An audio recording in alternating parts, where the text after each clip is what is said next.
Afternoon student, आज हम Pauli का अपवर्जन सिद्धांत पढ़ेंगे। इस सिद्धांत के मतलब जो प्रतिपादन है वो भी इलेक्ट्रॉनों के मतलब कक्षक में उपस्थित इलेक्ट्रॉनों की स्थिति वगैरह ये निर्धारित करते हैं। तो हम लोग जैसे इसको समझते जाएंगे तो हम लोग को समझ में आएगा। ठीक है। क्वांटम संख्याओं के अध्ययन के पश्चात सन 1925 में जर्मन भौतिक वैज्ञानिक पाउली ने एक सिद्धांत पर प्रस्तुत किया जिसे पाउली का अपवर्जन सिद्धांत कहा गया। पाउली के अनुसार, ठीक है, ये है उसकी परिभाषा।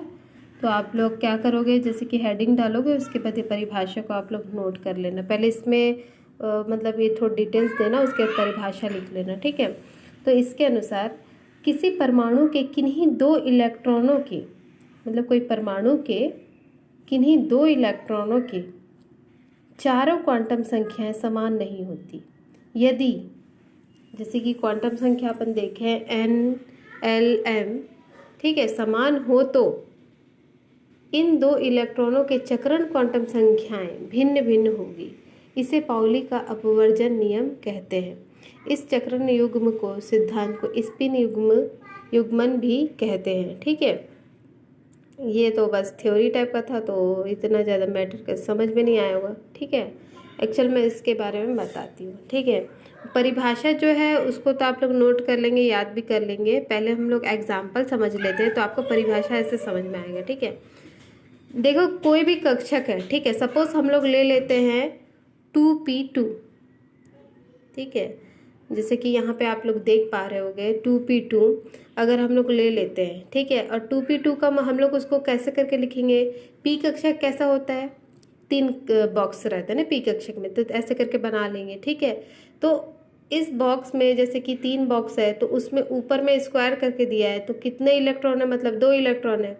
तो एक पहले क्लॉकवाइज रख देंगे, दूसरा भी क्लॉकवाइज। इस इलेक्ट्रॉन का रखने के लिए भी अलग से एक नियम है, उसको मैं बाद में पढ़ाऊंगी। पहले हम लोग इसको देख लेते हैं पाउली का। तो सबसे पहले क्या रखें, क्लॉकवाइज रखें, फिर सेकंड वाला भी क्लॉकवाइज, ऐसे करके पूरा भरेंगे, उसके बाद फिर रिपीट करते हैं, है ना। तो पहले देख लीजिए क्लॉकवाइज रखा हुआ है अपना इलेक्ट्रॉन। तो इस क्लॉकवाइज जो इलेक्ट्रॉन है तो यही बताया गया पाउली के नियम के अनुसार किन्हीं एक ही परमाणु के, कोई भी सपोज समझ लो कार्बन, हाइड्रोजन, लिथियम वगैरह, कुछ भी, कोई भी एक परमाणु के किन्हीं दो इलेक्ट्रॉनों के चारों जो क्वांटम संख्या कौन कौन सा है, प्रधान क्वांटम संख्या, द्विअंशी, चुंबकीय, चक्रण, ये चारों क्वांटम संख्या कभी भी समान नहीं हो सकती। यही है उनका समीकरण। ठीक, मतलब सिद्धांत है, तो उसको प्रूव करना है। अब देखो यहाँ पे हम लोग जैसे कि जानते हैं कि प्रधान क्वांटम संख्या मतलब n, द्विअंशी क्वांटम संख्या मतलब l, चुंबकीय क्वांटम संख्या मतलब m और चक्रण मतलब s। ठीक है, इतना अपन को पता है। सपोज हम लोग को एग्जांपल के तौर पे 2p2 दिया गया है, ठीक है, 2p2। तो इसके लिए हम लोग को ये चारों क्वांटम संख्या हम लोग निकालेंगे, तो ये बताया जा रहा है 1, 2, 3 अगर हो भी गए तो चौथा जो होगा वो कैंसिल हो जाएगा। मतलब किन्हीं दो मतलब किसी परमाणु के किन्हीं दो इलेक्ट्रॉनों के अगर 3 क्वांटम संख्या समान भी है तो चौथा डेफिनेटली ये है कि वो समान नहीं होगा। यही अपन को प्रूव करना है। ठीक है, चलो देख लेते हैं।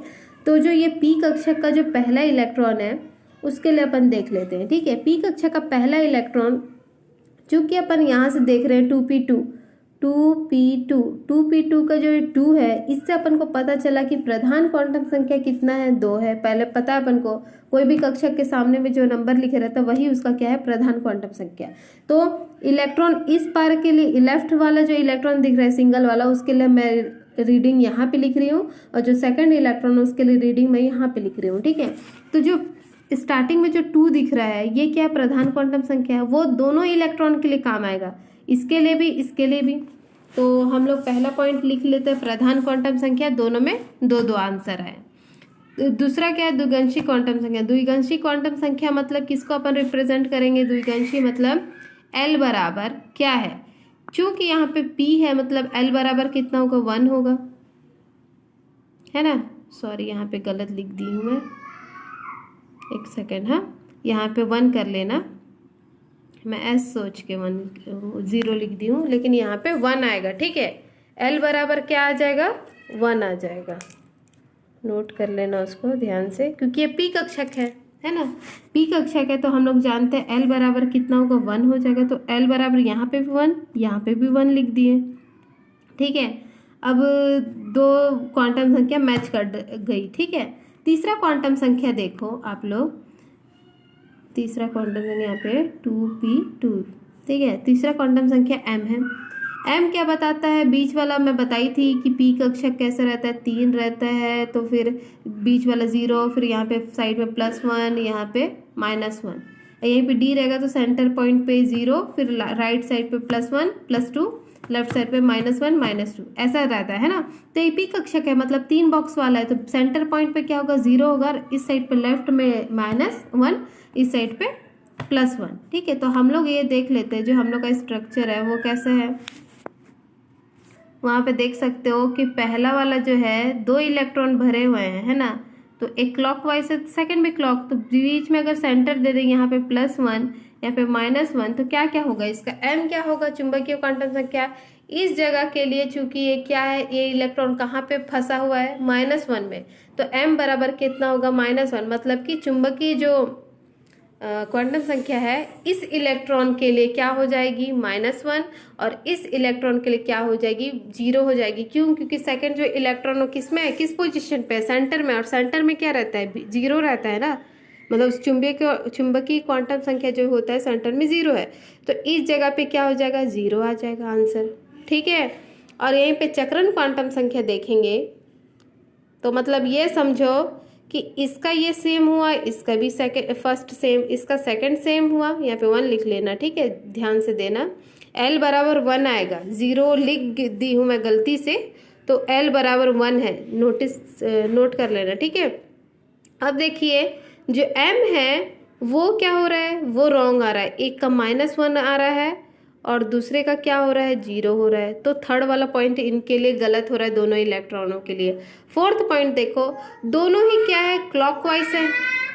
अब क्लॉकवाइज के लिए क्या होता है, दोनों क्लॉकवाइज है तो कैसे हो जाएंगे, +½ इसका आंसर हो जाए।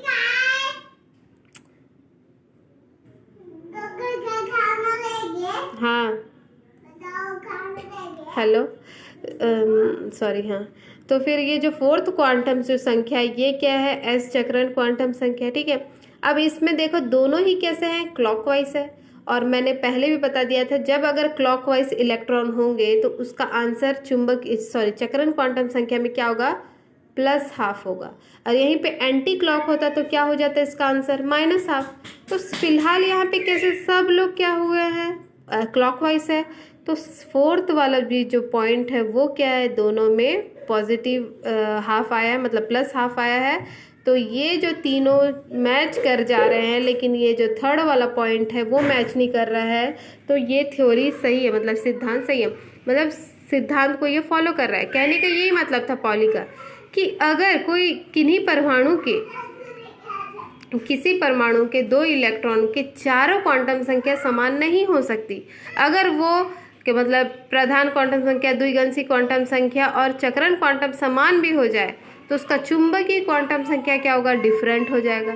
आप चाहे तो किसी भी चीज के लिए आप निकालोगे तो उसका आंसर यही आएगा, ठीक है। मैं आपको एक क्वेश्चन देती हूँ तो आप उसको एक बार ट्राई करके देखना, ठीक है।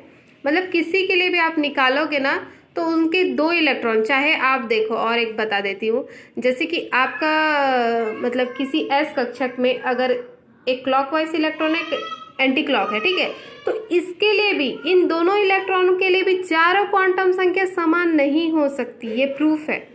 चाहे तो आप करके देख लेना, ठीक है, एक बार कोशिश करना, अगर नहीं होता है तो फिर मेरे को मतलब जो भी डाउट रहेगा तो पूछ लेना, ठीक है। मैं आप लोग के लिए एक एग्जांपल देती हूँ,